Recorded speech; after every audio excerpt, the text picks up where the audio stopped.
Hallo, willkommen beim 1000 Becker Report.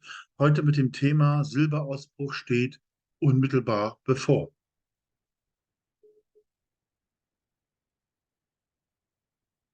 Disclaimer.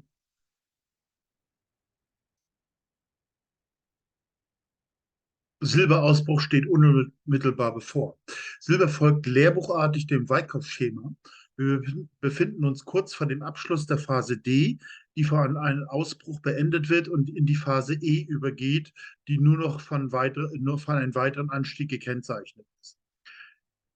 Ja, ob das Schema nun kommt oder nicht kommt, auch in den Medien, in den wirklichen Mainstream-Medien war jetzt gerade diese Woche zu lesen, dass Silber wohl auf 30 Dollar steigt. Also das denke ich mal, darauf haben die sich geeinigt, das wird zugelassen und das sehen wir auch. Und allein das ist schon gigantisch für Gold- und Silberaktien, die sich teilweise hier verdoppeln und verdreifachen. Natürlich noch nicht auf breiter Basis, aber ich denke mal, das steht unmittelbar bevor. Kupfer und Silber und die politische Lage in Peru. Zurzeit gibt es massive Unruhen in Peru. Reuters berichtet heute, dass Demonstranten eine Mine zum dritten Mal angegriffen hätten und sie deshalb den Betrieb einstellen.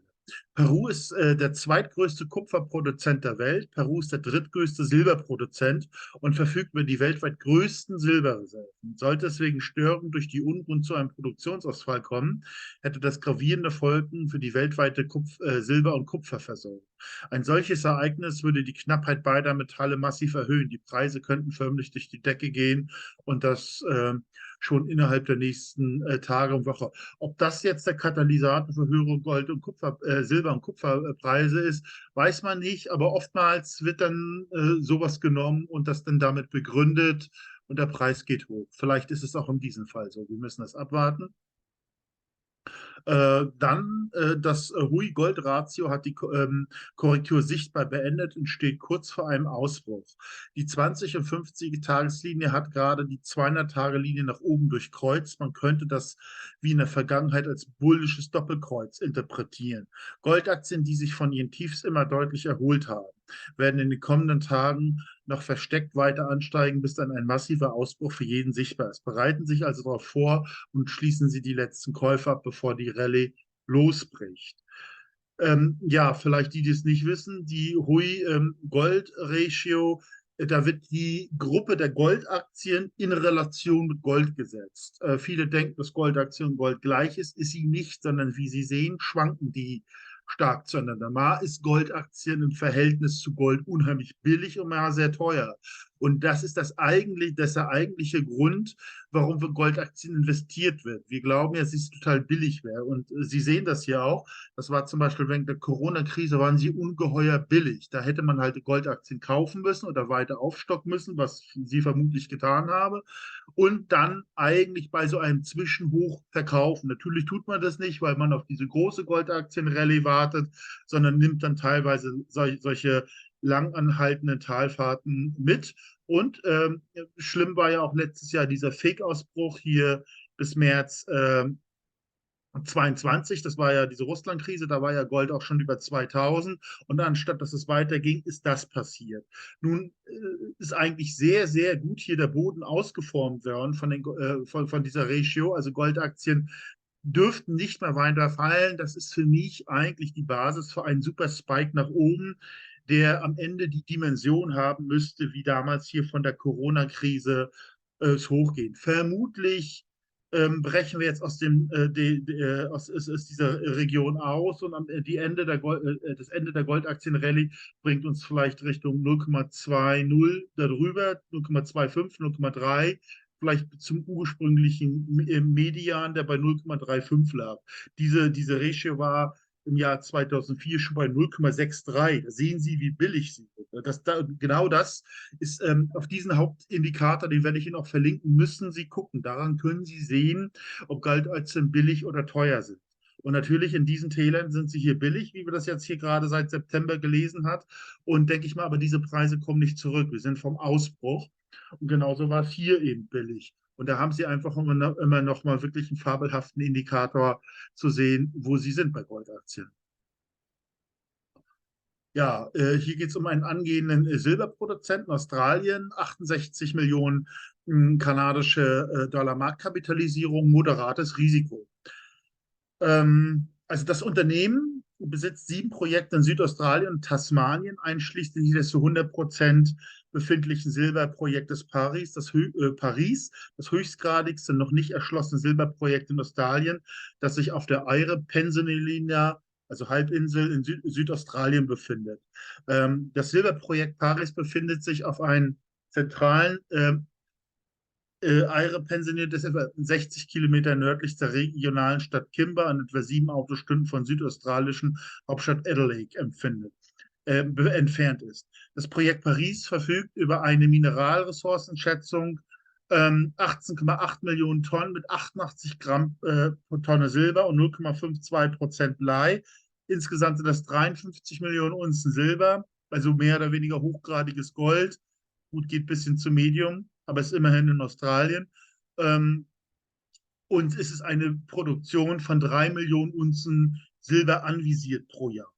Die haben also, wie gesagt, insgesamt 7 Projekte, die ich nicht aufgeführt habe, nur eine der wichtigsten. Dann haben sie noch Peterlumbo, 583 Quadratkilometer. Dort gibt es eben, sind Werte gefunden bis 700 Gramm pro Tonne Silber und sogar 1170 Gramm pro Tonne Silber. Das ist nochmal, und dann noch das Start-Shelf-Projekt, 2100 Quadratkilometer und dann, wie gesagt, in Tasmanien haben die doch.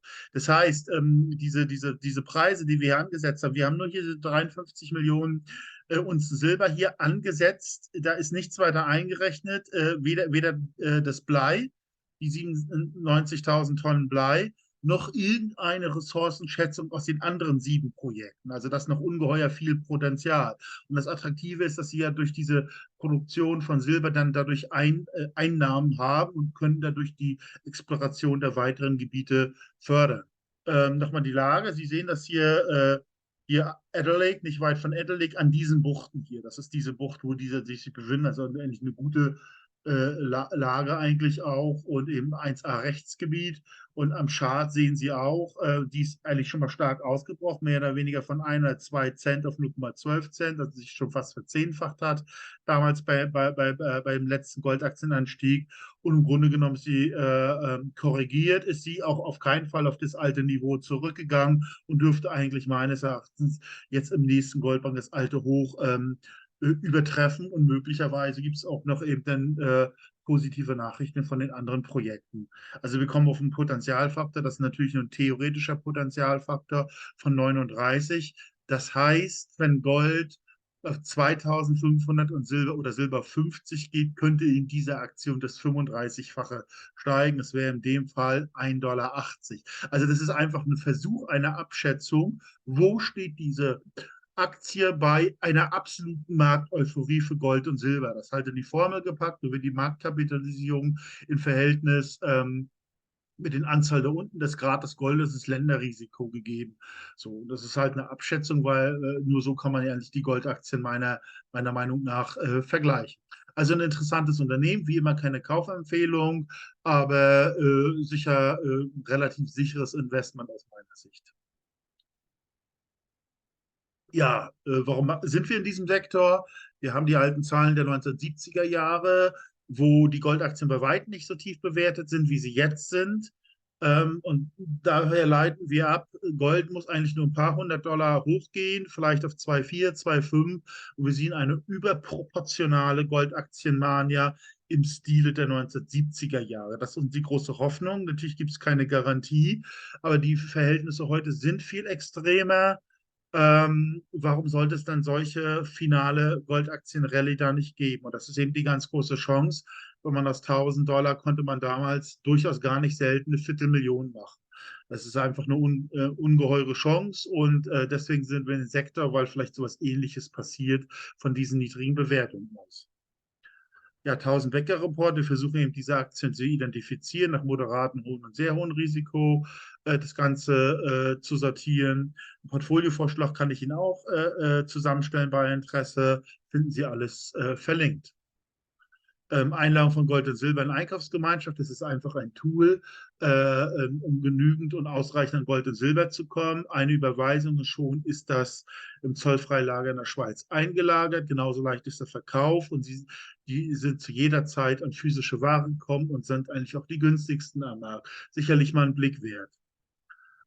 Preisvergleich, bevor man überhaupt physische Ware kauft, einfach mal auf gold.de gehen, die Preise vergleichen, dann vielleicht noch ein paar nützliche Informationen, mit welchem Broker können Sie in der EU arbeiten, mit welchem Broker in der Schweiz, wo können Sie einlagern, Schweiz oder Liechtenstein, ein Diskussionsforum, COCA, ja, weitere Informationen von Statisten. Uwe Bergold würde ich da empfehlen, das finde ich immer interessant zu lesen. Ansonsten, wenn Sie Fragen, Zustellungsprobleme, Anregungen haben, stehe ich Ihnen jederzeit zur Verfügung. Schreiben Sie mir eine Mail, rufen Sie sich an, sobald ich Zeit habe, werde ich mich bei Ihnen melden. Ja, ich bedanke mich ganz herzlich für die Aufmerksamkeit. Würde Sie bitten, meinen Kanal zu abonnieren, wenn Ihnen der Inhalt soweit gefallen hat. Vielleicht auch die Glocke betätigen, dass Sie sofort über neue Videos informiert werden. Ja, nochmal ganz herzlichen Dank für Ihre Aufmerksamkeit und bis zum nächsten Mal.